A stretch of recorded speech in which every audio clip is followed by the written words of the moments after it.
Mula sa Mahiwagang Burnay. Mahiwagang Burnay. Mahiwagang Burnay. Ang kwento.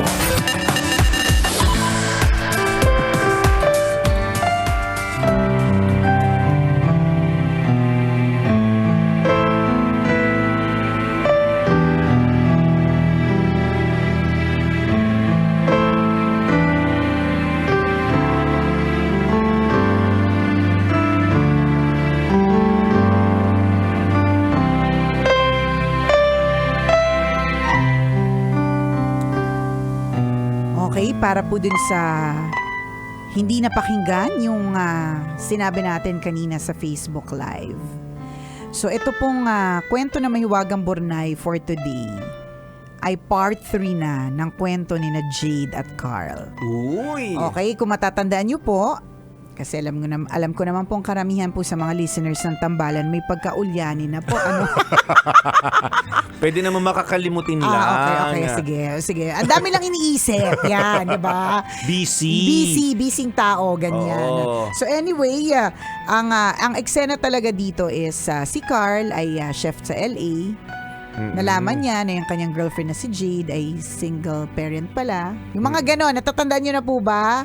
More clues. Tapos gusto ni Jade na gusto ni Carl magbalikan sila, pero sabi ni Jade, kailangan patunayan mo, umuwi ka ng Pilipinas. Yun, may ganon. Yun yung natatandaan na marami. Kung talagang mahal mo ko. Correct, umuwi ka ng Pilipinas. Yan. Prove yourself worthy to me and my kids. Yan. Ganon. Nasa ibang bansa si Jade ha? Si Carl. Si Carl, yan. Si Carl, Si Jade ay nandito sa Pilipinas. Yan. So eto na. Dear Nicole and Chris, magandang araw po sa inyong dalawa. Ako po si Jade. Malamang naaalala niyo pa. It has been a month since Carl reached out to me through your program. Sabi niya, uuwi siya sa Pilipinas at pupuntahan ako. I am sure, somehow, gusto ninyong malaman kung ano na ang nangyari. Ano na? Siyempre kami pa ba? The Marites in us. Oo nga, Gina nga kami. Na-excite yan. Siguro yung ibang mga tambalanista na nakarinig ng istorya namin, naghihintay din ng update. Tambalan, hindi lang kayo ang naghintay. Ako din. More than anyone, umasa ako sa happy ending. Halo-halo yung emosyon ko nung nalaman kong parating siya. Hindi ko alam kung anong gagawin ko. Mag-aayos ba ako at magpapaganda para sa kanya? O hindi ba ako dapat mag-effort ng todo kasi baka naman isipin niya na patay ako sa kanya? Nahirapan akong itago ang excitement ko sa muli naming pagkikita dahil mahal ko pa siya. Kahit ginost niya ako sa LA, hindi nakalimot yung puso ko. Nakakahiyamang sabihin, kahit anino ni Carl, hindi dumating. Ay. Hindi siya makontak ng mutual friends namin. I was worried kaya labag man sa loob ko, I unblocked him in all my social media accounts at minessage ko siya. Dala ng labis na pag-aalala, pinili kong lunukin at ibaba yung pride ko para malaman kung okay siya. My messages were left unseen. Sinubukan ko siyang tawagan, hindi siya sumasagot. Tambalan bumalik lahat ng sakit at alaala na iniwan niya sa akin bago ako umuwi ng Pilipinas. Bumalik ulit yung frustration ng paghihintay ng messages at calls niya. Tambalan, bakit ganon? Siya naman itong nanggulo ulit, pero bakit ako na naman yung naghahabol ngayon? Bakit pa siya sumulat sa inyo? Bakit pa siya naghintay ng sugot ko? Bakit niya pa itinanong sa friends namin kung saan ako nakatira? Bakit siya nangakong uuwi siya? Bakit niya ako pinaghintay? Bakit ako na naman yung nanangangapa? Dramatic na eh. Nauutal-utal pa. Take 2. Bakit ako na naman yung nangangapa at nagtatanong kung nasaan na naman si Carl. Carl, kung nakikinig ka, galit ako. Carl, kung nakikinig ka, galit din kami. Galit kaming Oo lahat. nga. Oo, marami kaming galit. Kawe! Oh, welga kami. Ayan. Carl, kung ito si Carl eh. Carl, kung nakikinig Ano ka, kayo, no? galit ako. Nasasaktan ako. Mahal kita, pero hindi ako laruan. Huwag mo naman akong laging gawing mukhang tanga dahil lang alam mo na mahal kita. Nag-aalala ako, Carl. Gusto ko lang malaman kung okay ka. Just let me know at wala ka nang maririnig sa akin. You don't even have to come here. Siguro hindi talaga tayo para sa isa't isa. Baka patuloy lang ako masaktan habang minamahal ka. I want to move forward. I want to let you go. Gusto ko din namang mahanap yung pagmamahal para sa sarili ko na naiwala ko dahil lang sa pagmamahal ko sa'yo. Ay, ang dami mga pangmalakasang Lino Broca lines. Lino Broca! Alam na yung edad sa Lino Broca. Tambalan, I'm not sure if this will be the last time that I will write to you. Sana lang kung susulat ako ulit sa programa ninyo, isang happy ending na para sa akin at sa mga anak ko. Ang inyong tambalanista, Jade.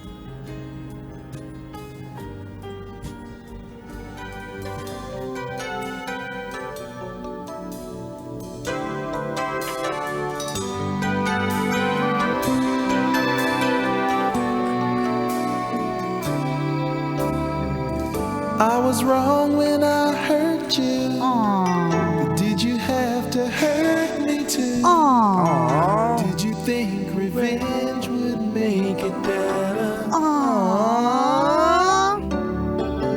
I don't care about the past. Aww. I just want our love to last. Yun ang alam. There's a way to bring us back together.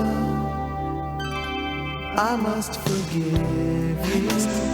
I must forgive you. If we wanna try to put things back the way they used to be. 'Cause there's no sense in going over and over the same things as before. So let's not bring the past up anymore. Alam mo, Jade, actually kahapon, si Miss Jane, yung writer ng Maywagang Bornay, nag-message siya sa akin. Sabi niya, viniber niya ako. Sabi niya, natatanda mo ba si Jade and Carl? Sabi ko, oo naman. Sabi niya, sumulat si Jade. Hindi dumating si Carl. Sabi ko, OMG, hindi dumating. Yung talagang may emphasis yung correct. hindi dumating si Carl. Diba? Sabi ko, OMG, hindi dumating. Sabi ko, pero hindi ko babasahin yung kwento kasi gusto ko very natural pa rin yung magiging reaksyon nung tambalan. Pero talagang alam ko na kasi ang title pa lang nababasa ko naman bago Bakit Carl? So, yun yung title ng kwento na Mahiwagang Bornay. So, hindi siya dumating. Alam ko parang ang huling sumulat si Carl, parang ang sinabi niya, Oo, Holy Week yun, di ba, partner? Sabi niya, uuwi ako. Correct. Sabi niya, siguro by this time na nababasa niyo po ito, magkasama na kami. May mga Oo, ganun na-excite Sherilyn. nga kami. Nasabi namin, baka nagti-3 hours Kaya na kayo. nga, mga lalaki ito, apakasisulungaling. Charot. Di namin lahat na lalaki. Damay-damay na to. Correct, lahat na lalaki mandarambong. Chareng. Alam mo, Sakit, no? sabi ni Jada, kung nakikinig ka man ngayon, Carl, nagagalit ako. At uulitin namin, Carl, kung nakikinig ka rin naman ngayon, nagagalit din kami. Pero, on the other hand, tama din naman si Jade. Paramdam ka naman kung okay ka lang. Kasi in Oo fairness nga. naman, sinabi mo naman talaga na uuwi Uuwi ka. ka. Tapos biglang nihay-nihoy. Ito si Carly, no? Wali. Masyadong to. Paano? Pa-artista? Na-feature lang sa Maywagang Bornay. Feeling agad, artista na. Radyo pa rin to, uy. Diba? Totoo yun, no? Na parang you're doing the same mistake again. Again, inulit mo na naman, binigyan ka na nga ng chance, kilig na nga kaming lahat. Correct. Ang dami na nga naming inimagine sa unang beses ninyong pagkikita ulit di ba? Correct. Aware ka ba, Carl, na ikaw yung nag-umpisa ulit nito? Kasi di ba naka-move on na si Jade Tama. Naka-move on na siya, meron na siyang sariling buhay, nag-e-enjoy na siya, tapos nagparamdam ka ulit. I-refresh lang natin ng konti, nagparamdam ka, sumulat ka sa Mahiwagang Burnay because you have that willingness to meet her again. Correct. Dahil sabi mo, mahal mo siya. Diba? Nagkataon na pakinggan ni Jade yung kwento mo sa radyo. So ngayon, sumulat siya pabalik. Interesado pa rin siya makipagbalikan sa'yo. Correct. Carla, alam mo, minsan ko lang nakikitang parang galit si Chuper. Yan na yung galit niya. Yung parang may mga lumalabas sa mga litid na sa leeg. Hindi ko alam sa kung tanda lang ito ng katandaan, di ba? Pero medyo nagsistress talaga siya na tama naman si partner. Oo. Ikaw yung nag-umpisa. Ano ba? May sarili na siyang buhay, nagparamdam ka ulit. Kaya pahiwatig ka nga. ng pagmamahal. Actually nga si Jade bumalik ng Pilipinas. 'Di ba parehas kayo nasa LA? Refresh lang ulit natin, Oo. partner. Parehas kayo nasa LA. Si Jade bumalik ng Pilipinas para mag-move forward. Ano itong pasulat-sulat ka? Kasi ano itong hindi ka naman pala pupunta? Isa ka malaking Oo, joke. Okay lang sana kahit hindi ka pumunta, pero sana may pasabi ka na hindi ka na may nangyaring aberya. Correct, yung mga ganon. Or di pa ako handa na makipagbalikan Tama. sa iyo. Diyos ko, kung sa At mga- least alam niya.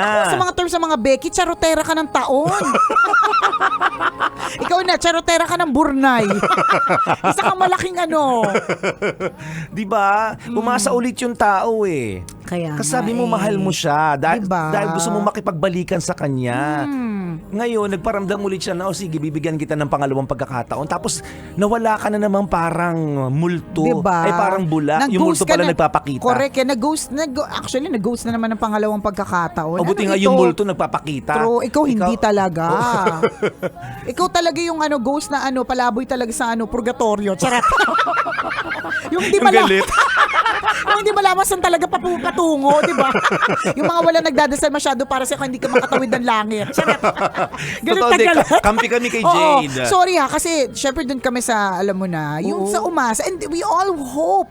Sabi pa nga namin, di ba, natatandaan ko to sayang, parang dumaan kasi yung Holy Week nun Kaya kumbaga parang hindi natin nasunod-sunod yung kwento. Pero sayang, pero sana magkipunta na lang sila dito para malaman natin. Tandaan ko pa yun para malaman natin kung ano na ba yung naging resulta kung talaga nagkita. So daan kayo dito ng Love Radio, may mga pag-ganun pa Correct. kami. Ka-hopeful kami. Nakala namin talaga magiging kayo ulit.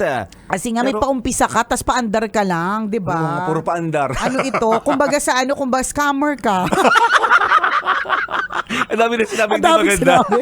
Kala naman sa purgatorio, scammer. Charotera ng taon. It's a set of frog. Hindi, syempre, Diba? kampi kami kay Jade Hindi, pero- nalaman namin yung Correct. ramdam namin yung nararamdaman Tignan mo niya. natatandaan ko pa din to. Kanino ako umiyak na kwento? Kaninong version ako umiyak? Kay Jade. Kasi Oo. ramdam talaga namin yung hurt. Kahit alam naman namin na hindi natin sasabihin wala talagang totaling kasalanan si Jade dito. Kasi to begin with, hindi naman talaga siya nagsabi ng totoo. So, may mga ganun. Pero, yung hurt, talagang ramdam namin kay Jade. Tapos, dinoble dead mo siya. Alam mo yung ganun. Oo.